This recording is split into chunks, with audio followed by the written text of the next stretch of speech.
commitment to evidence-based policymaking. As we have done for over 100 years, our team has proudly contributed to the important work of the last 4 years. Our scholars helped with the CHIPS and Science Act, the Inflation Reduction Act, and the Secure 2.0 Act. To welcome President Biden, I'm delighted to introduce Cecilia Rouse, who has served as President Brookings for about a year now. Before taking this role, many of you probably know that she was chairman of the President's Council of Economic Advisors. We are thrilled to have recruited her to Brookings, though we owe the President an apology for poaching one of his finest. Dr. Rouse, the stage is yours.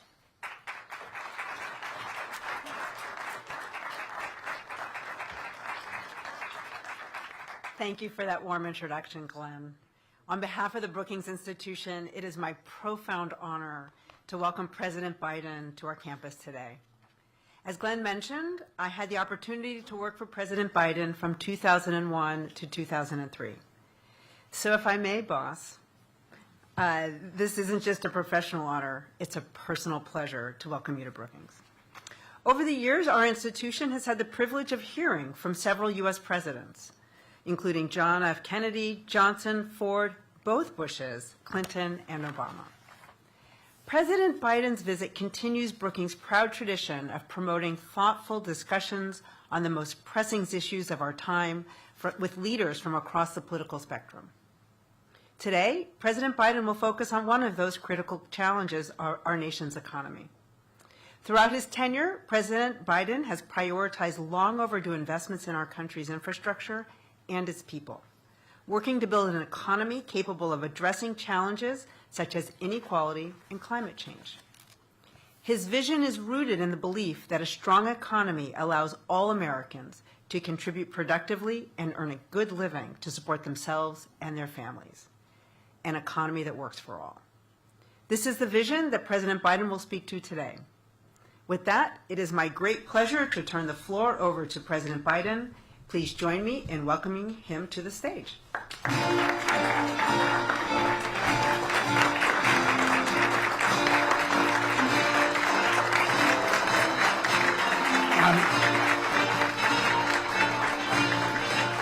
I'm here to steal her back. You're the best, Cece. Thank you. You really are. Thank you. Well, this is only a 400-page speech. You know, I wanted to talk about how we're the economy, and it is a daunting task to talk about the transition we're trying to initiate here. I want to thank you, Glenn. Thank you, Cece, for the introduction and for the leadership you served as chair of my Council of Economic Advisors. It's great to be back in Brookings Institution. I started here 400 years ago as a senator. God, it's hard to believe that's long ago. Oh, I know, anyway. But and then as vice president, and when I was thinking about running for president, I came here, and now as president. Last month, I spoke to the Economic Club of Washington, D.C. about the pivotal actions we took to rescue the economy from the devastating harm caused by that way, in my view, the pandemic was handled, and how we delivered immediate economic relief to those most in need. We got back to full employment, got inflation back down, managed a soft landing that most people thought was not very much likely to happen.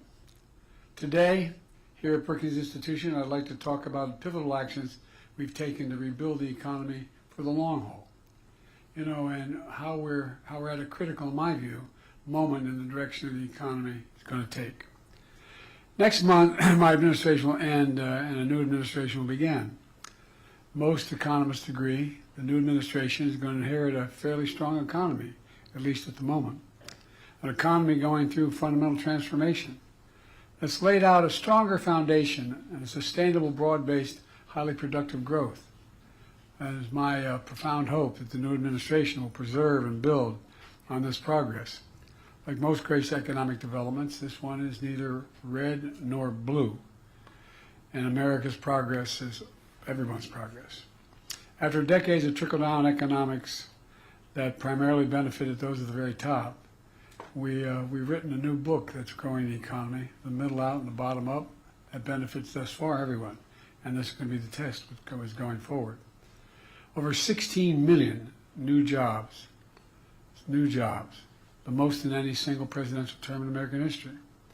the lowest average unemployment rate of any administration in the last 50 years, 20 million applications for new business records.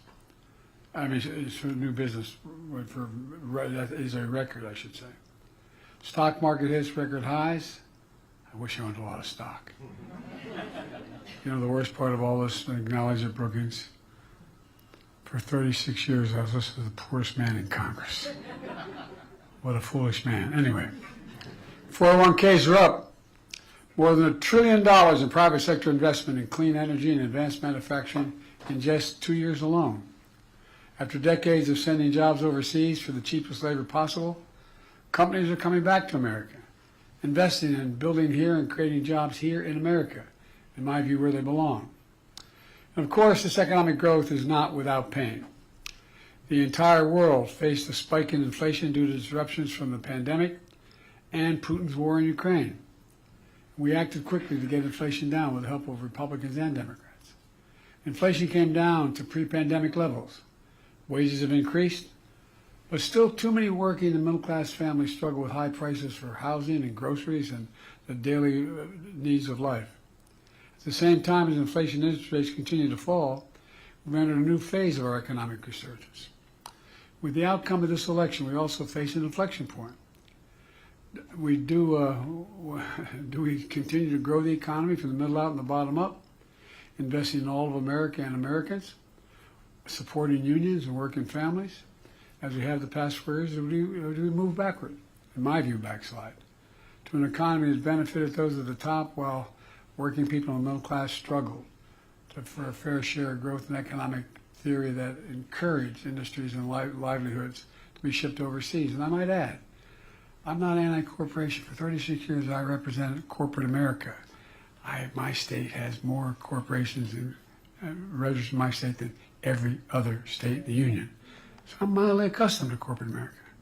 And to see it grow is useful and helpful and necessary. But to make the most of the opportunities ahead of, I want to share key pages from our middle out, bottom up economic playbook and lay down what I believe to be a new set of benchmarks to measure against the next 4 years and see whether this theory is more than just a phenomenon. 4 years ago when I came to office, 3,000 Americans were dying per day from the pandemic that infected and then had a profound effect on our economy. Not only ours, but around the world. Millions of Americans lost their jobs or at risk of losing their homes. Hundreds of thousands of factories and businesses, hundreds of thousands, closed and creating despair in communities. I remember when I was campaigning, they'd say, my dad used to work at that factory. My grandfather worked at that factory. It's gone. People lost hope. They lost hope, particularly through the Midwest and other areas of the country. Supply chains was shattered. Prices soared in everything from cars to homes to appliances. The previous administration, quite frankly, had no real plan to get us through one of the toughest periods in our nation's history. In fact, there's an old saying, the only tool you have in your toolbox is a hammer. Everything looks like a nail. Over the course of decades, Republican leadership, and I'm not those of you who know anything about me and my career in the Senate, I had as many Republican friends as Democratic friends, for real. I'm not one of these, anyway, I won't get going. But I've never been a big fan of trickle-down economics. It was a hammer that was hammering working people. My dad used to say, my dad was a well-read man who he got accepted to go to Hopkins, but during the war he never got to go. But my dad used to talk about it. He said, Dad, Joey, not a whole lot trickles down on my kitchen table at the end of the month. Slashing taxes for the very wealthy and biggest corporations, diminishing public investment in infrastructure, in education, in research and development. And keep your eye on it. We're going to find out whether or not what they want to do on each of those areas continue to slash, does it make sense or not. Offshore jobs and factories took off for cheaper labor overseas, destroying unions while imposing costs on those products made in America. And despite the mythical reputation to pay for itself, trickle-down economics deeply worsened our fiscal outlook, in my view. To offset the cost, advocates of trickle-down economics ripped the social safety net by trying to privatize Social Security and Medicare. trying to deny access to affordable health care and prescription drugs, lifting the fortunes of the very wealthy, often meant taking the rights of workers away to unionize and bargain collectively. And by the way, I'm all for the very wealthy. I'm not joking. You can make as much money as you can, good for you. But everybody's got to pay their fair share. It may rewarding short-termism in pursuit of short-term profits, extraordinary high executive pay, instead of making long-term investments in many cases. As a consequence, our infrastructure fell further behind. A flood of cheap imports hollowed out our factory towns. Remember Infrastructure Week? We had Infrastructure Week for 4 years and nothing got built. Well, everybody said when I wanted to have an infrastructure bill that mattered, over $1.3 billion, we'd never get it done. We got it done.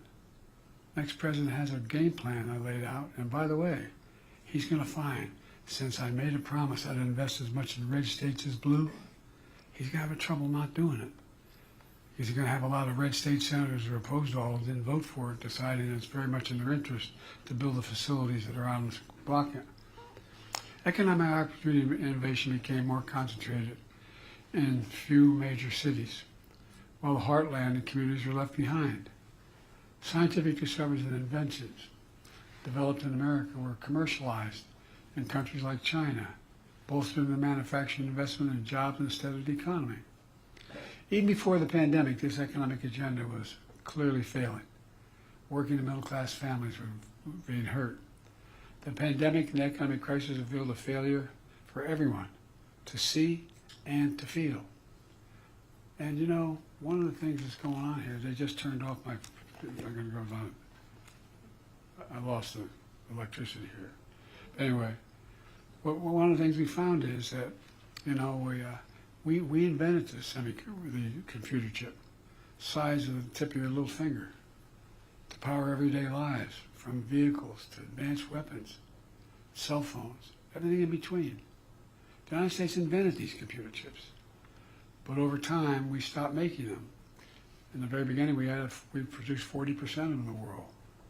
Well, they all went overseas almost, virtually all. So when the pandemic hit, we found out how vulnerable America was. Supply chains abroad got shut down in the Far East because people got sick. The factories making the chips closed. And all of a sudden everybody started learning about supply chains, a phrase that was probably used more in the last 4 years than the last 40 years. No, I'm serious. Couldn't get these chips. Prices soared. For example, it takes over 3,000 chips to build an American automobile, 3,000. But when the overseas factories making those chips shut down, the production stopped, and the cost of new cars soared. You know, it didn't have to be that way. And I was determined to change that. I remember looking at my staff and saying, I'm going to South Korea. And they said, you're what? Oh, you think I'm kidding? See, the guy next to you is a brilliant economist. He didn't think I was so brilliant going overseas. But all kidding aside, I came to office with a different vision for America. That's been consistent with my record, good, bad, or indifferent, since I've been a senator. Grow the economy from the middle out and the bottom up. Invest in America and American products. And when that happens, everybody is. The wealthy still do very well. And all of America, no matter where they lived, whether they went to college or not, I was determined to restore U.S. leadership in industries of the future. You know, 4 years later, we have proof that the playbook is at least now working. You know, within the first 2 months of office, I signed the American Rescue Plan, the most significant economic recovery package in our history. And I also learned something from Donald Trump. He signed checks for people for $7,400 because we passed the plan. And I didn't, stupid. Anyway. But all kidding aside, I realize we're talking about the impact of politics, but the economic basic principles are what we're after. You know, we helped pass that act, we helped vaccinate the nation. And as we return to full employment, this was just the beginning. We understood we needed long-term investments for the future. Investing in America agenda, which includes my bipartisan infrastructure law, CHIPS and Science Act, the Inflation Reduction Act. Together, they mark the most significant investment in America since the New Deal. And that's a fact. I mean, whether it's good or bad, that's a fact. The Inflation Reduction Act alone is the most significant investment in climate and energy ever anywhere in the entire world. We were told we couldn't get it done. We got $368 billion. We make these investments. When we make them, we buy America. Buy American has been the law of the land since the 30s. I won't go back, it takes too much time. But you go back to the laws Lincoln, my lord. You go back to the laws that Roosevelt passed about allowing unions to resist being stepped on and organized. Well, there's a provision, a Buy America provision.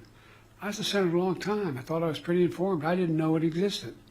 And by the way, former presidents didn't know. If they knew, they didn't say anything about it. It says that the money that the president authorizes the Congress to spend should be used by the president to hire American workers and buy American products. There's an exemption. You couldn't find the American product, American worker, you could go overseas. But you had to show it. Well, guess what? Past administration, including my president, failed to buy America. But not on my watch. We're modernizing our roads, our bridges, our ports, our airports, our clean water system, affordable high-speed internet systems, and so much more. And by the way, if you think about the high-speed internet systems, they're as consequential to farmers as electricity was during the administration of Roosevelt. I'm serious. You can't function without it. And we've incentivized building all these large federal projects with American products and American union, mostly union labor. New pathways into these jobs, including a record number of registered apprenticeships that we've made sure occurred. As I noted earlier, when I came to office, semiconductor manufacturing had moved overseas. I was determined to bring it back, so it wouldn't be at the end of the supply chain, but at the beginning of the supply chain. And that's what we've done with my CHIPS and Science Act, which has attracted $350 billion in private sector investment in America, including from Korea and from Taiwan. I remember when we went to digress, I shouldn't because of the long speech, but to digress just a moment, went to South Korea. And I met with Yoon and I met with Samsung. I said, why are you making this billions-dollar investments in what we call the Field of Dreams outside of Columbus, Ohio? He said, because you have the most capable workers in the world, and it's the safest place in the world for me to make my investment. These investors are building what they call new fab. You all know this, but a fab is new factories, but they're these giant things, big as football fields. And guess what? When they're built, they employ thousands of people. And guess what? The average salary, $102,000. And you don't need a college degree to do the job. These investments, massive chips factories, these fabs, these size of several football fields. As I said, in the Field of Dreams from all across America, from New York to Ohio to Arizona. I mean, you know, and when I ask these companies why they're investing, again, not a joke. I give my word, and you all know that. You're businesswomen, man. You all know it. They say we have the most qualified workers in the world. Everybody thinks that, you know, I have trouble with my union friends. They're not very good salesmen for themselves. Everybody thinks, the average person out there thinks, to say, I want to be an electrician. 5 years later, as an apprentice, you can become an electrician. Look, CHIPS investments are creating over 125,000 jobs so far. Many of those jobs are paying over $100,000 a year, and we don't need a college degree, as I said. And it's not just fabs. These investments are creating opportunities for entire communities. Small businesses creating even more jobs when they move. When you build, for example, you build one of these fabs, whether it's in Syracuse or wherever, they're all over the place. Guess what? You know what happens? They end up building drugstores, coffee shops, automobile dealerships. They build entire communities because thousands of people move in who can afford to live a decent life. In fact, and we knew in the beginning, this wasn't going to come to fruition in my campaign, my administration. It takes time to get this done. But watch 2, 4, 6, 8, 10 years from now. We'll soon be the only economy in the world to have all 5 of the major chip companies operating in the United States of America. It's not only creating thousands, it will create thousands of jobs and good paying jobs, building a chips factory. We're always creating those jobs for workers installing more solar panels, batteries, selling more electric vehicles than ever before.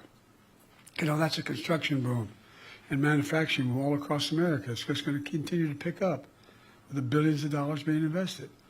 When faced with unfair practices from abroad, we've taken a tough but targeted actions on behalf of the American worker, American businesses, and factory towns. You know, we know the pandemic and Russian war in Ukraine and inflation created enormous pain and hardship all across America. It's true for every major economy in the world. But we took aggressive action that brought prices down. For example, after Russia's invasion of Ukraine, causing gas prices to spike globally, I ordered the biggest release of ever in our Strategic Petroleum Reserve. That's all that you all know. Most people listening wouldn't, but that's all that oil we've saved up. And we challenged the oil and gas companies to take their record profits and invest more in production. Invest more in production. Today, American energy production is at record levels, including in oil and gas production. Gas prices are down to $3. $3, below the price before Russia's invasion.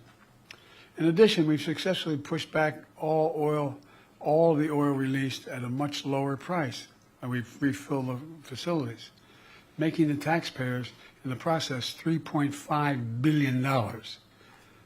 Brought it out, got it back, a hell lot cheaper to fill it back up. Now inflation is coming down faster than almost anywhere in the world in advanced economies.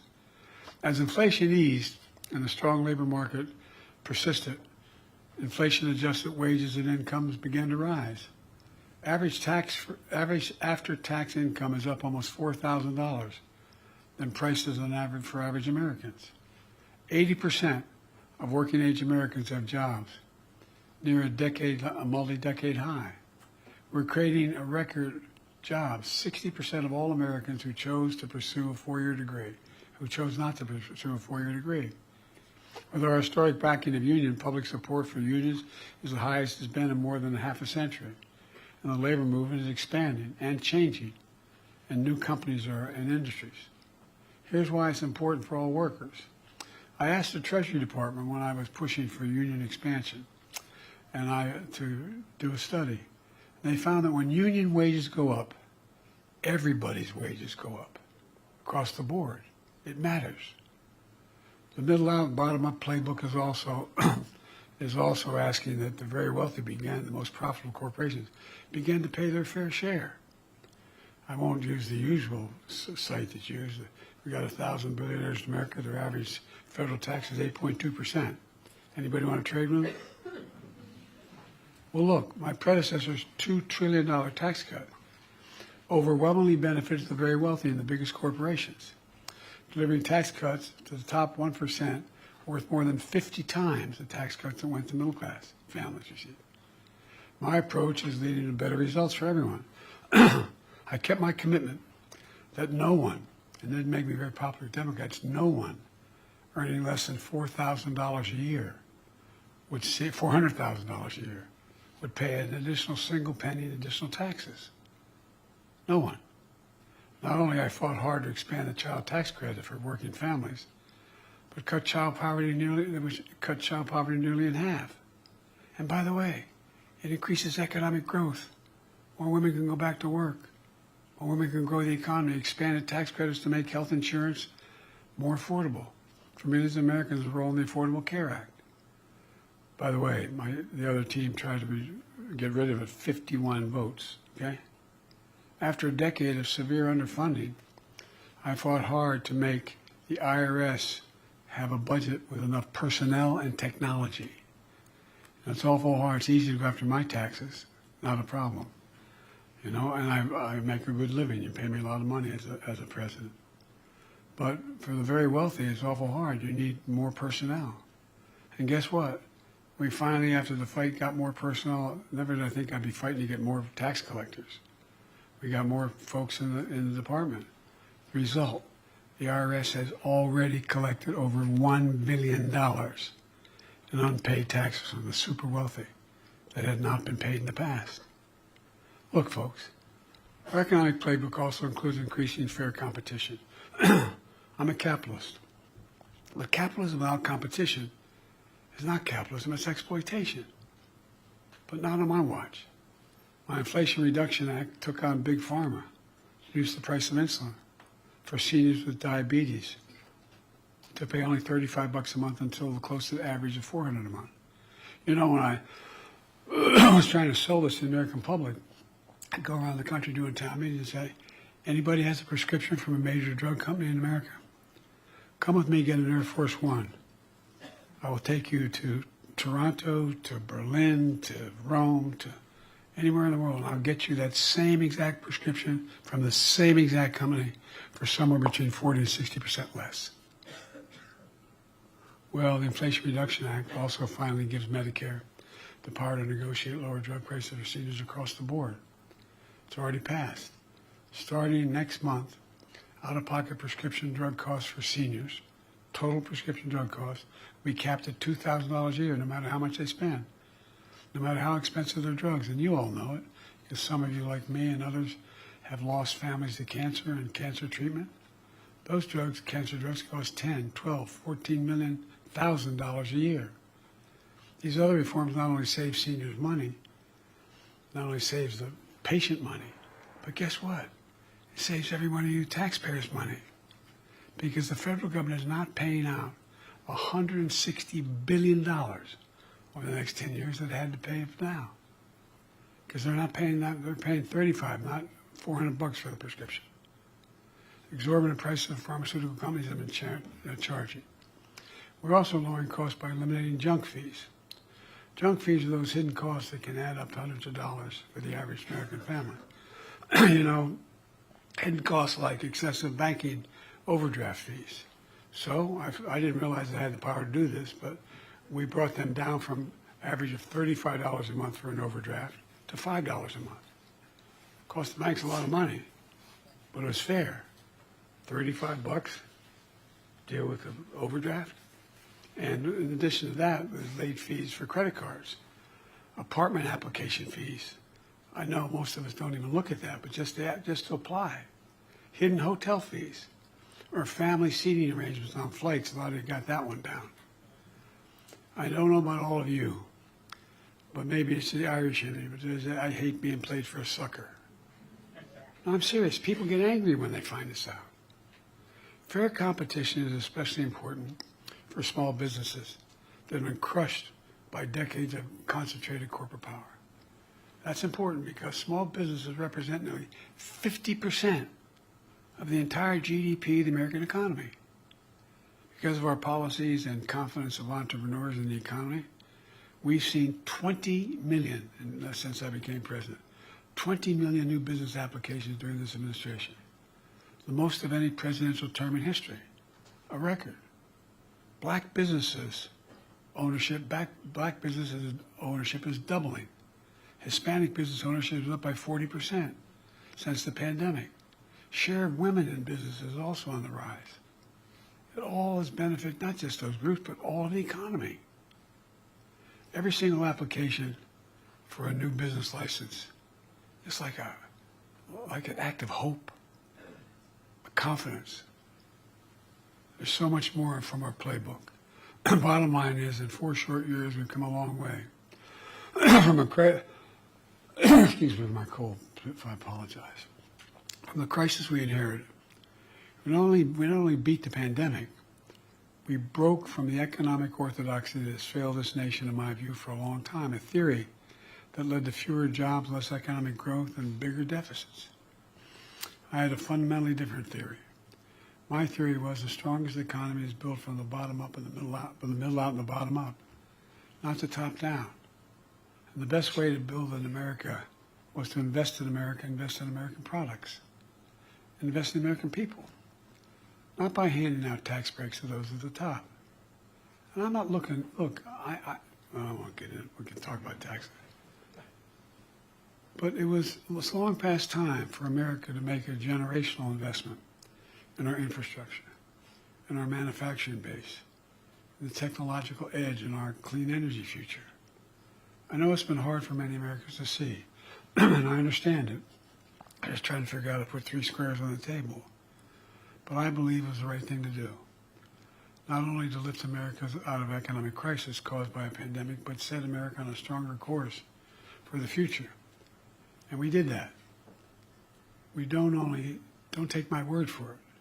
Here's how Time Magazine and other commentators describe the economy I'm leaving to my successor. And there's a number of these quotes. President-elect Trump is receiving the strongest economy in modern history, which is the envy of the world. I'm going to say something outrageous. I know a fair amount about foreign policy. I've known every major world leader for long, been around 500 years. I know these guys. And I don't know anybody who wouldn't change their economy with ours. Can you think of one, any major nation? Says, I want to trade. I don't want to trade. I'll keep mine. I like what I'm doing. Let me close with this. By all accounts, the incoming administration is determined to return the country to another round of trickle-down economics and another tax cut for the very wealthy that will not be paid for, or if paid for, is going to have a real cost, once again causing massive deficits or significant cuts in basic programs of healthcare, education, veterans benefits.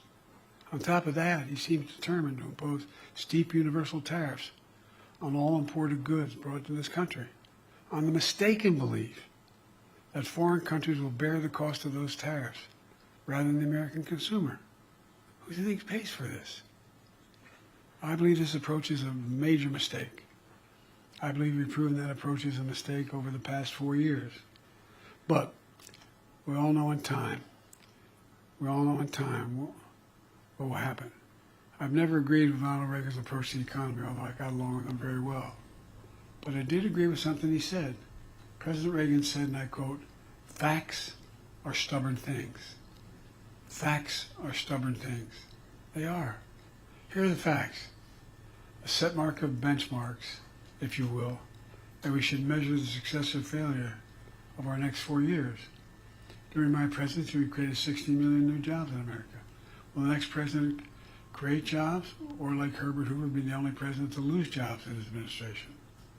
During my presidency, will we see the lowest average unemployment rate of any administration in 50 years?